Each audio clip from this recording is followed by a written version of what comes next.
What's up, guys? Welcome to another episode.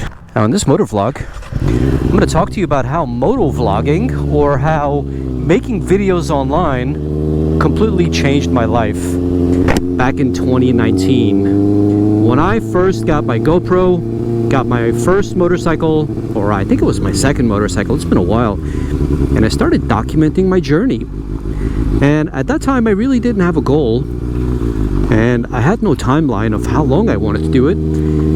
I think I got my inspiration from a lot of other creators, from OG creators back in the day, a lot of them which I forgot by now.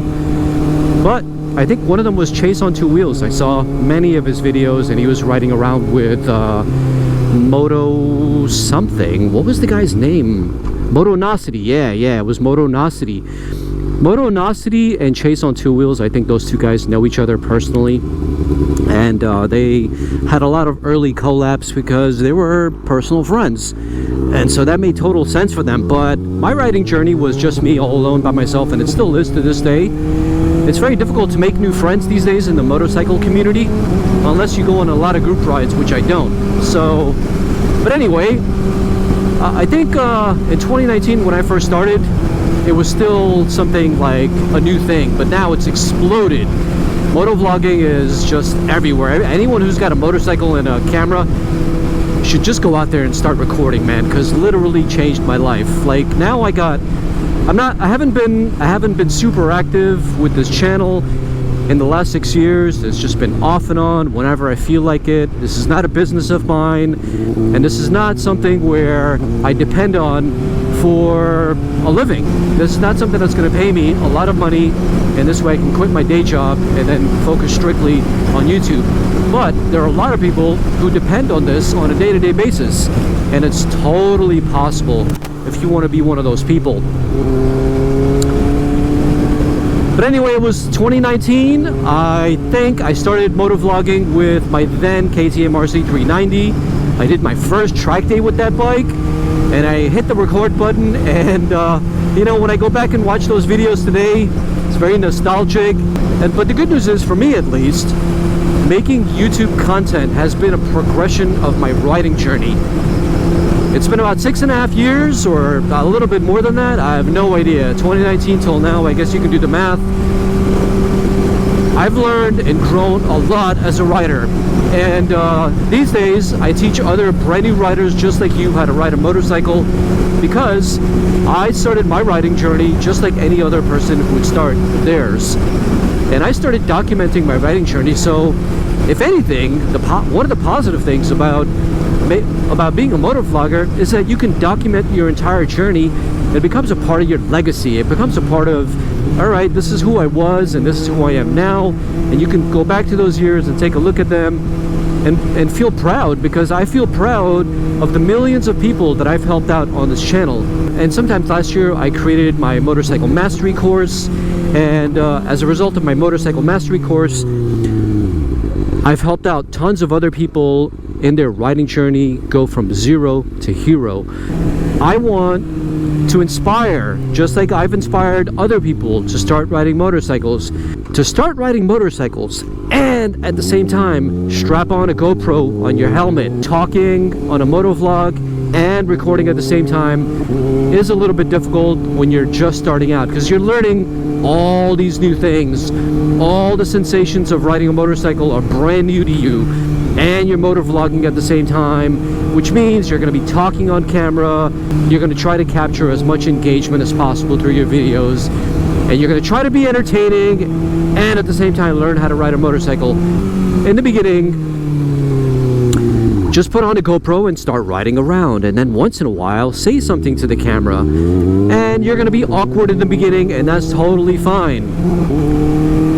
And that's exactly how I started. Everything was a little bit awkward in the beginning because, like, trust me, you're by yourself. No one else is around, and you're talking to something that doesn't exist, which is another person. But that other person multiplies into 100, into 1,000, into 1,000,000 over time. and your audience increases, and as your audience increases, and then you're going to get to a point where you get monetized, and once you get monetized, you're no longer working for free. But to be honest with you, it's not for free, because every single piece of video that you create out there, not only do you learn a brand new skill of talking on camera, on being a presenter, or perhaps maybe you're an educator like me, or maybe you're an entertainer, or a combination of everything.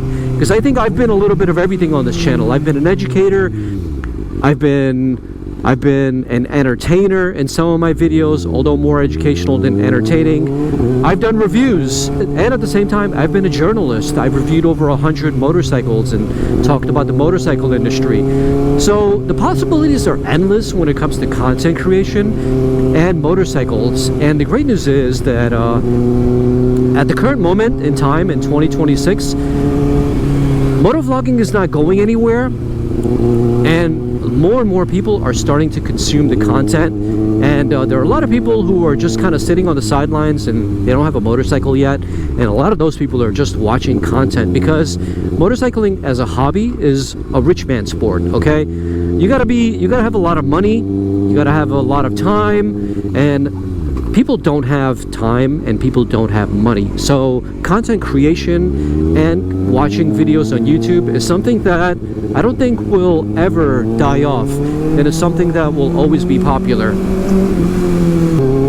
But anyway, back to what I was saying before. You may feel like you're doing this for free, but you're not. You're learning a skill, you're providing value to the world, you might be helping someone out, or you might be inspiring someone. And so if you look at it in terms of generosity, most people that give usually get a lot back emotionally. Get back in terms of support, get back in terms of community.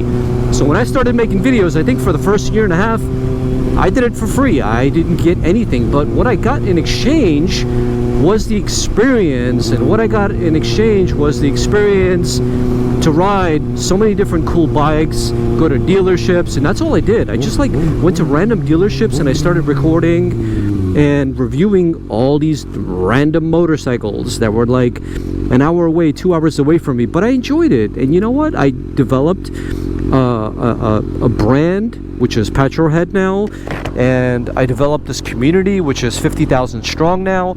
And you might think to yourself, oh, you know what? You've been around for 6 years. You only got 50,000 subscribers. That's it? Well, I don't see it that way. I see it as a huge accomplishment, because most people these days, they barely can get monetized. You know, like for most people, monetization just never happens. For most people, continuing YouTube beyond their 10th video doesn't even happen, because they give up, because it's really hard, takes a lot of time in the beginning, and it's something that if you go into it looking for income right away and you just want to become one of those rich YouTubers, you got to think in terms of community, you got to think in terms of philanthropy, or perhaps making the world a better place. Because with YouTube content, it allows you to do that. It allows you to make the world a better place. It allows you to build a community. It allows you to inspire someone, and it could also allow you to be a shithead online, because there are a lot of motor vloggers that are pretty much shitheads. They make themselves and other riders look really, really bad. I'm not going to mention any names, but I think you know who I'm talking about. There's plenty of them online. And I'm not going to tell you what kind of rider to be. I'm not going to tell you what kind of content to create. You can create anything, and there's an audience for it. But I'm just giving you an example that with YouTube content, the possibilities are absolutely endless. And on my own channel, I have how-to content where I teach other brand new riders, or even people who are just wanting a refresher course to learn how to ride. I have review videos, I have track day content. And if you're interested in becoming a motor vlogger, you don't even have to label yourself one. You can just hit record and start uploading to a brand new channel, because you never know, your first video can get 100 views, and then you create another topic and and your next video can get 10,000 views. That's the power of YouTube, because no one can predict the algorithm. It's kind of like trading on the stock market. I don't care if you tell me that you've been to Harvard and you studied economics and you can predict what the market is going to do tomorrow or next week. You're full of shit. And in the same way, no one can predict how a video is going to turn out on the YouTube algorithm. Some videos do poorly, some do very, very well. There are videos that I produced that I thought were going to be outstanding. That's why a lot of YouTubers just give up early on, because they go into it with very, very high expectations, and they're like, if I'm not going to get X amount of views, there's no reason for me to do it. Well, the thing is that with YouTube, it's all about compounding growth. Okay, it doesn't happen automatically. It doesn't happen with one video. Sure, there are outliers out there. Throughout my YouTube journey, I've created multiple channels. One of my YouTube channels was an outlier, literally an overnight outlier. I got about 20,000 subscribers in probably 6 to 8 months. One of my videos blew up. It got 2 million views, and out of those 2 million views, I would say I got about 10 or 15,000 subs. And then those people watched more videos on my channel, and then eventually grew to about 20,000 subscribers in what felt like overnight, but it was somewhere around 6 to 8 months. It was like a van life channel. It was 2019. It was pre-COVID or after COVID. I forgot when it was, but it was a time where everybody was sitting at home watching TV or YouTube, and the whole idea of traveling in a van because you couldn't fly anywhere seemed very, very attractive. So if you create one of those type of channels, or maybe a moto vlogging channel about something niche, there's a possibility that you can be an outlier as well. Or maybe your style of moto vlogging is just so unique, and there's no one else on the internet that makes videos like you do. You could potentially be an outlier as well. But it is rare, but definitely not impossible.